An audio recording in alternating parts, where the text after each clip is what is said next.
ខ្ញុំនឹងឆវីធំនឹងក្តីមកជាមួយគ្នាខ្ញុំគិតថាយើងនឹងស្រឡាញ់គ្នារហូតនាងថានាងមិនចង់បានអ្វីក្រៅពីបាននៅចិត្តខ្ញុំទេ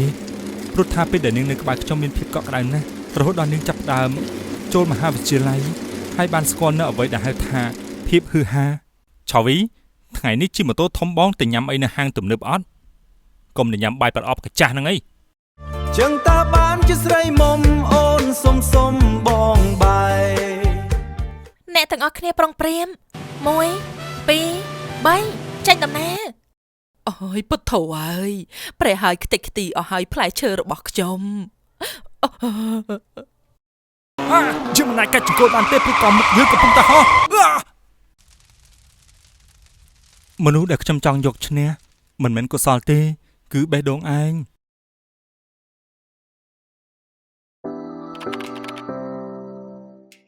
ស្ដីបងប្អូនអរគ្នាខ្ញុំមានម៉ាស៊ីនមួយមកធ្វើការណែនាំដែលវាគឺជាម៉ាស៊ីនផ្លុំខ្យល់ដែលបងប្អូនអាចយកទៅប្រើប្រាស់បានតាមតម្រូវការផ្សេងៗអញ្ចឹងយើងមកមើលថាតើនៅខាងក្នុងនេះមានអីគេខ្លះយើងមកធ្វើការ unboxing ម្ដងគ្នា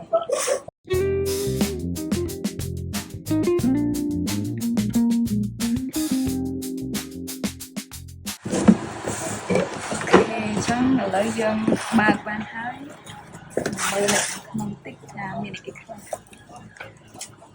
តែអាចកាត់កាមេរ៉ាចូលនេះទិដ្ឋភាពនៅខាងក្នុងប្រអប់របស់យើង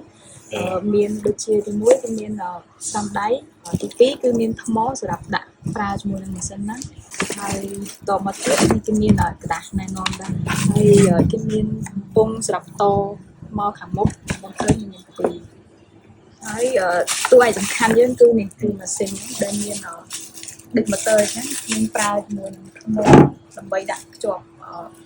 អាចដំណើរការបានហើយមួយទៀតគឺឆ្នាំងសាកផ្លេចអត់បានទេថាអត់មានឆ្នាំងសាកគឺអត់មានអីសាកថ្មសម្រាប់ប្រើប្រាស់តទៀតអញ្ចឹងនៅខាងក្នុងប្រអប់យើងមានតែប៉ុណ្្នឹងឯងអរគុណបើសិនបើបងប្អូនត្រូវការតាក់ទងចង់បាននៅម៉ាស៊ីនខាងក្រោមនេះ